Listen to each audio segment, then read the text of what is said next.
بسم الله الرحمن الرحيم.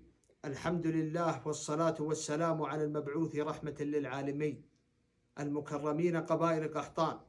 السلام عليكم ورحمة الله وبركاته.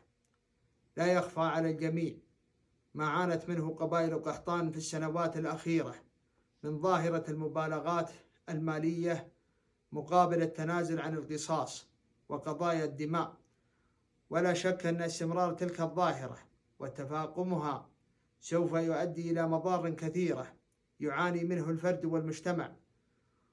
وعملا بما جاءت به شريعتنا السمحاء وإنفاذا لتوجيهات ولاة أمرنا يحفظهم الله الذين يحرصون ويوجهون في الحد من المبالغة فيما يتم دفعه عوضا عن القصاص وعدم تحميل أفراد المجتمع ما يفوق طاقتهم.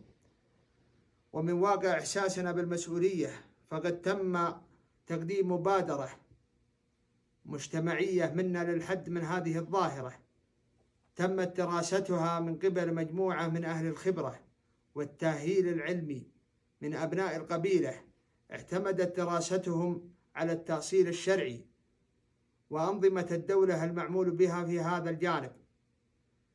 وتم استنتاج ميثاق من هذه المبادرة بعرضها على مشايخ ونواب قبائل قحطان للاتفاق عليها إذا استحسنوا ذلك. وقد تشرفنا يوم الجمعة الموافق 10/4/1444 من الهجرة بتقديم هذه المبادرة والميثاق بعد توقيعها من قبل 142 شيخ ونائب من مشايخ ونواب قحطان الرسميين.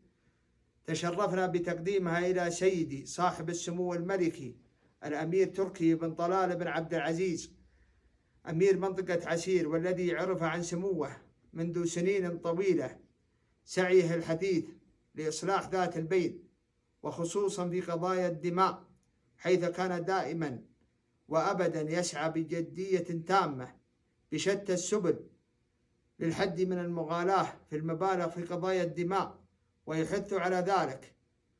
وجب علي إعلامكم بذلك وتزويدكم بنسخة من هذه المبادرة ومن الميثاق للاطلاع عليها والتزام كل من وافق عليها بما نصت عليه. ويجب علينا أن نتعاون ونتكاتف للحد من هذه الظاهرة، ونشهد الله أننا لم نسعى في هذا العمل إلا للتخفيف على قبائلنا من هذه الحمول الجائرة والمبالغ الطائلة التي لم ينزل الله بها من سلطان والتي أرهقت أبناء القبيلة.